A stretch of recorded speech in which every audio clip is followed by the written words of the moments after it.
नमस्कार, जय जोहार। साथियों, जागो पंच में आप सभी का हार्दिक स्वागत, अभिनंदन। साथियों, जागो पंच आज बड़ी बेहतरीन वीडियो आपके सामने प्रस्तुत करने जा रहा है कि आपने सुना होगा, देखा होगा कि जागो पंच बड़ा ही धर्म के खिलाफ वीडियो बनाता है, लेकिन हकीकत तो ये है कि जागो पंच धर्म की रक्षा के लिए वीडियो बनाता है, क्योंकि हमारे धर्म को अगर कोई कहे कि यह बुरा है, यह गंदा है, इसके जो जिसे बोलते हैं संस्थापक हैं, यानी जो गॉड हैं, ईश्वर हैं, वो अपनी बेटी के साथ वो किसी स्त्री को देखकर या किसी ऐसे वस्तु को देखकर पिघल जाया करते थे जहां बड़ी शर्मिंदगी महसूस होती है। तो इसीलिए जागो पंच लगातार प्रयास में है कि उनके ईश्वर को इस तरह बदनाम न किया जाए जिस तरह से पौराणिक कथाओं में बदनाम किया गया है। तो साथियों, जागो पंच तो इस तरह के वीडियो लाता है, लेकिन मैं आज आपको एकदम चकित कर दूंगा, क्योंकि जागो पंच के साथ साथ ये जो अखबार है ये भी शुरू हो गए हैं इस तरह की पौराणिक कथाओं के विषय में बातचीत करने के लिए। तो आज हम पौराणिक कथा लेके आए हैं, बड़ी महत्वपूर्ण, जो नव भारत टाइम्स ने इसे छापा है और इसकी डेट भी क्या है, 30 मई 2025, यानी आज ही की डेट भी है। ऐसा नहीं है कि इन्होंने बहुत पुराना छापा हो।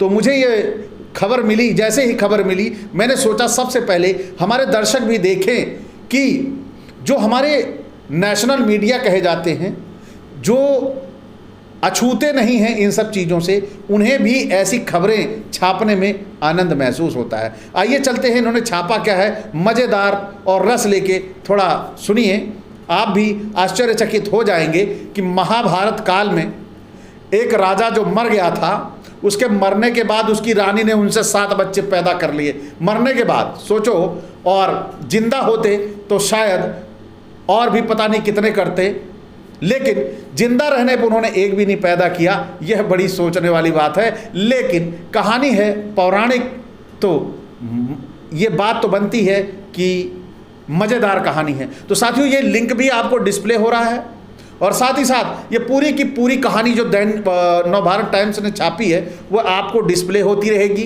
क्योंकि मैं नहीं चाहता कि मेरे ऊपर ही धर्म के खिलाफ की बातें हों। आप लोग देखिए कि कैसे ये अपने आप ला के मज़ेदार चीज़ें मुझे दे देते हैं कि आप भी इसे अपने चैनल पर दिखाओ। तो साथियों, आइए चलते हैं। महाभारत में मृत राजा के शरीर से रानी ने पैदा किए थे 7 बच्चे, जाने 5 पांडवों के जन्म से कैसे जुड़ी है कहानी। यानी जो जन्म 5 बच्चे थे जो कुंती के, वो कैसे आए, वहीं से ये कहानी जुड़ी है, और बड़ी ही मज़ेदार और रोचक कहानी होने वाली है। आप सभी आनंद लेके सुनिए। महाभारत की कथा के अनुसार राजा पांडु को शाप मिला था कि वे किसी भी स्त्री के साथ संबंध बनाते ही मृत्यु को प्राप्त हो जाएंगे। तब एक दिन राजा पांडु ने कुंती को राजा व्यूशिताश और राजकुमारी भद्रा की कहानी सुनाकर संतान प्राप्ति के लिए मनाया था। राजा व्यूशिताश एक प्रतापी राजा था जिनकी बहुत कम उम्र में ही मृत्यु हो गई थी। तब उनकी पत्नी भद्रा ने मृत राजा के शरीर से 7 संतानें पैदा की, और आज भी, आज के इस विज्ञान के युग में ये संभव नहीं हो पा रहा है। और पौराणिक कथाएं सोचो, देखो क्या क्या पैदा कर लेती थी। अमेरिका की जो फिल्में बनती हैं, वो फिल्में भी ये लोग फेल कर देते हैं। इन्होंने क्या क्या सोच रखा है। आइए चलते हैं कथा पे, देर ना करते हुए। महाभारत कथा आदि पर्व के अध्याय में राजा व्यूशिताश और राजकुमारी भद्रा की कहानी दी गई है। इन दोनों की कहानी सुनाकर ही पांडु ने अपनी पत्नी कुंती को मंत्रों की शक्ति द्वारा संतान प्राप्ति के लिए मनाया था। असल में राजा धृतराष्ट्र के भाई पांडु से एक बहुत बड़ा अपराध हो गया था, जिसके कारण पांडु को शाप मिला था। यदि वे अपनी पत्नी या फिर किसी अन्य स्त्री के साथ मिलन करेंगे तो तुरंत ही उनकी मृत्यु हो जाएगी। इस कारण से पांडु को निसंतान होने की चिंता सताने लगी थी। आइए जानते हैं राजा पांडु ने कुंती को राजा विषिताश्व और राजकुमारी भद्रा की कौन सी कहानी सुनाई थी कि जिससे वो रानी तैयार हो गई? तो यहाँ पे हेडिंग दे दी है इन्होंने, राजा पांडु से हो गया एक बड़ा अपराध। तो एक बार पांडु वन में शिकार करने गए थे। शिकार करते करते पांडव ने अचानक झाड़ियों के पीछे से कुछ आवाज़ें सुनी। पांडु को लगा कि झाड़ियों के पीछे हिरन छिपे हुए हैं। यह सोचकर पांडु ने तीर चला दिया। तीर लगते ही झाड़ियों के पीछे पुरुष और स्त्री की पीड़ा भरी आवाज़ें आने लगी। स्त्री और पुरुष की आवाज़ सुनकर पांडु घबराकर घोड़े से उतरे और उन्होंने झाड़ियों के पीछे जाकर देखा।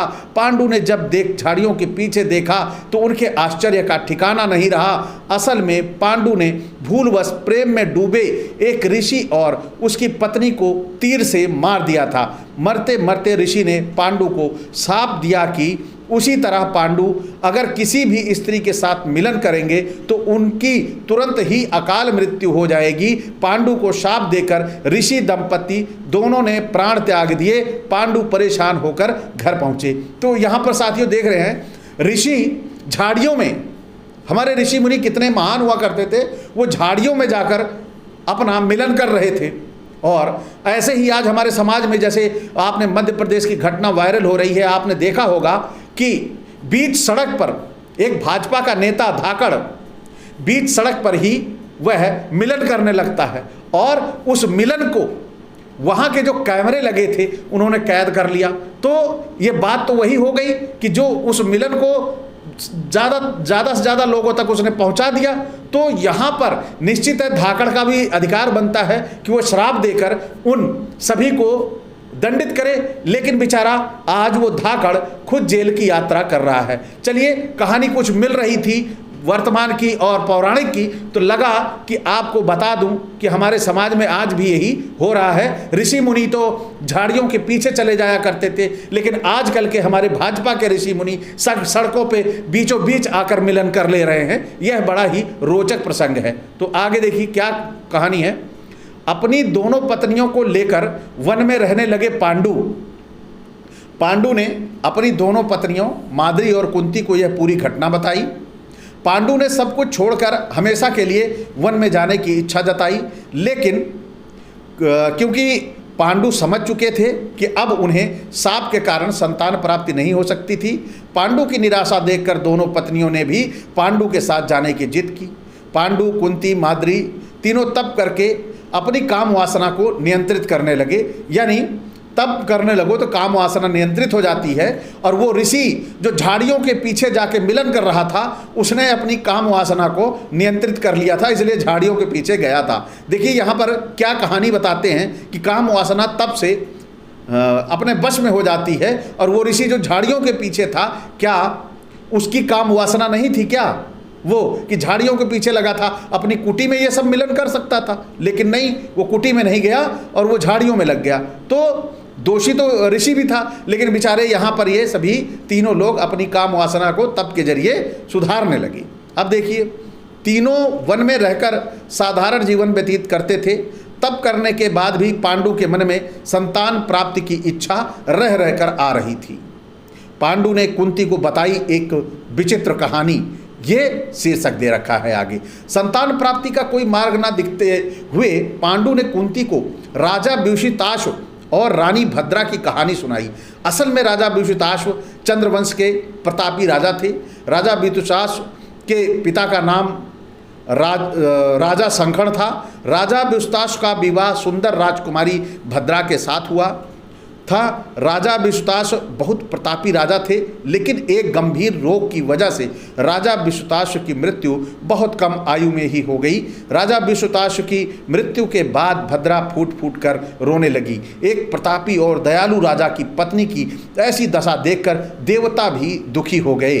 तभी एक दिव्य आवाज ने भद्रा को चेतना देते हुए कहा कि वे मासिक धर्म काल के 8वें या 14वें दिन मृत राजा के शरीर से मिलन करके संतान उत्पन्न कर सकती हैं। साथियों, मृत यानी मरा हुआ लाश के साथ संबंध बनाने की ये क्रिया आपको पौराणिक कथाओं में मिलेगी, क्योंकि हकीकत में ऐसा संभव आज तक नहीं हो पाया है। लेकिन ये पौराणिक कथाएं जो आपको अंधविश्वास और पाखंड की तरफ ले जाती हैं, यही आपको विश्वास करा देती हैं। जब आप इन्हीं पर विश्वास कर लेते हो कि एक मृत प्राणी से 7 बच्चे पैदा हो गए, तो जिसने ये कहानी बनाई है उसका उद्देश्य सफल हो जाता है और आपको वो समझ जाता है कि ये जड़ मूर्ख है, इसके साथ कुछ भी किया जा सकता है, इसको कितना भी मूर्ख बनाओ, इसके पास दिमाग नाम की कोई चीज़ नहीं है।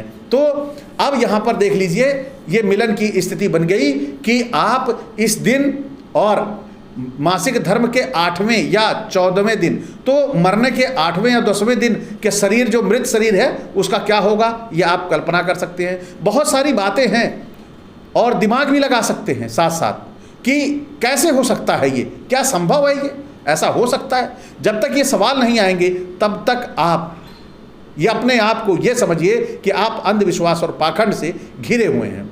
भद्रा को नहीं हुआ विश्वास तो राजा विश्वतासु की आत्मा ने भद्रा को मनाया।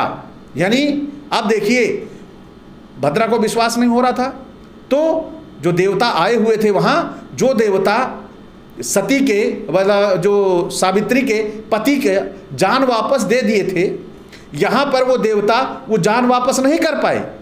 सत्यवान का जैसे वहाँ पे प्राण वापस कर दिया था, तो यहाँ भी वो प्राण वापस करके बता सकते थे कि चलो 2 दिन के लिए तुम्हें प्राण दे दिया, तुम बच्चे बच्चे पैदा कर लो।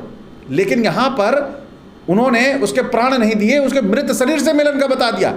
ये देखिए कैसे कैसे पौराणिक कथाएं आपको सीन दिखाती हैं। आइए चलते हैं कहानी की ओर। राजा विषिताश्व एक प्रतापी राजा होने के साथ ही उन्हें बहुत सी सिद्धियों का ज्ञान भी था, इसलिए उनके भीतर एक दिव्यता थी। मृत्यु के बाद राजा विषुताश्व की आत्मा ने अपनी रानी से आकर कहा कि वे उनके मृत शरीर के साथ संबंध स्थापित करें, जिससे उन्हें संतान प्राप्ति होगी। अपने पति की आवाज़ सुनकर रानी इस बात को मानने को तैयार हो गई। इस तरह मृत राजा के साथ संबंध स्थापित करके 7 पुत्रों की प्राप्ति की। अब कैसे उस मृत शरीर से 7 पुत्र प्राप्त किए, तो कैसे इसे पांडु की कहानी, पांडु और कुंती की कहानी से कैसे रिलेट हो जाता है, क्योंकि पांडु यही कहानी अपनी पत्नी को सुनाकर कुंती को उन्हें मना रहे थे कि नहीं तुम्हें बच्चे पैदा करने चाहिए। तो यहाँ पर पांडु की यह कहानी बनी पांडवों के जन्म का आधार, इन्होंने शीर्षक दे दिया। तो आगे चलते हैं कैसे ये कहानी आकर जुड़ जाती है यहाँ पर कुंती के साथ, कि कुंती भी उसी तरह क्या करेगी। क्या कुंती भी पांडु के मृत शरीर से बच्चा पैदा करेगी? क्या कुंती और तरीका इस्तेमाल करेगी? आइए चलते हैं। राजा पांडु ने जब कुंती को यह कहानी सुनाई तो कुंती ने प्रश्न किया कि राजा विषुताश्व की तरह वे अपनी दिव्यता से संतान उत्पन्न क्यों नहीं कर सकते। इस पर पांडु ने कहा कि राजा विषुताश्व की तरह उनके अंदर इतनी दिव्यता नहीं है। यह सुनकर राजा पांडु दुखी हो गए। पांडु की बात सुनकर कुंती ने अपने मंत्रों की शक्ति का प्रयोग करने का निश्चय किया, जिससे उन्हें 5 देवताओं से पुत्र प्राप्त हुए।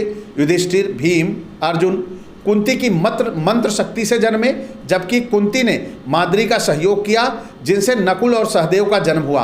हालांकि राजा विषुताश्व के मृत शरीर से संतान प्राप्ति वाली कहानी को कुछ लोग महाभारत की मूल कहानी से अलग दंत कथा भी मानते हैं, लेकिन कई प्रकाशकों जैसे कौशिकी बुक्स से प्रकाशित, पेंगुइन प्रकाशन और अन्य भाषाओं से प्रकाशित महाभारत से इस कहानी का उल्लेख मिलता है कि राजा के मृत शरीर से भद्रा को संतान की प्राप्ति हुई थी।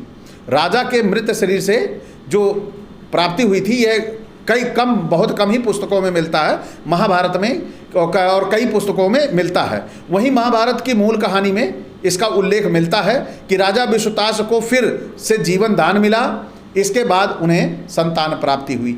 और साथ में ही यहाँ पर लेखक के बारे में भी दिया है कि प्रतिमा जायसवाल जी ने ये कहानी महाभारत से खोज के निकाली है और इनका 10 वर्षों का अनुभव है महाभारत और जो रामायण से जुड़ी पौराणिक कहानियाँ इनको लिखने का शौक़ है। और इन्होंने ऐसी कहानी लिख दी कि जिससे आज आप सभी को पता लग गया कि मृत शरीर से भी बच्चे पैदा किए जा सकते हैं। साथियों, क्या ऐसा संभव है? आप बहुत सारे लोग जागो पंच के दर्शक हैं और सब्सक्राइबर भी हैं, और हमारे इनके अलावा भी और भी बहुत सारे दर्शक हैं।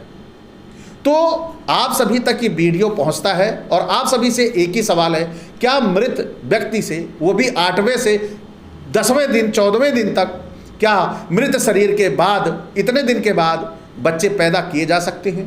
और यदि किए जा सकते हैं तो मैं अपना जागो पंच यहीं पर बंद कर दूंगा, और नहीं किए जा सकते तो मैं जागो पंच अपना चलाता रहूँगा और आप सभी को जगाता रहूँगा, बताता रहूँगा कि वास्तव में ये जो बच्चा पैदा करने वाली मृत शरीर से है, ये धारणाएं जो समाज में परोसी गई हैं, यह केवल आपके मानसिक IQ लेवल को चेक करने के लिए बनाई गई हैं कि आप कितने लेवल तक आपका मानसिक लेवल ऐसा है जो बेवकूफ़ बनाया जा सकता है, ये वो पैमाना है।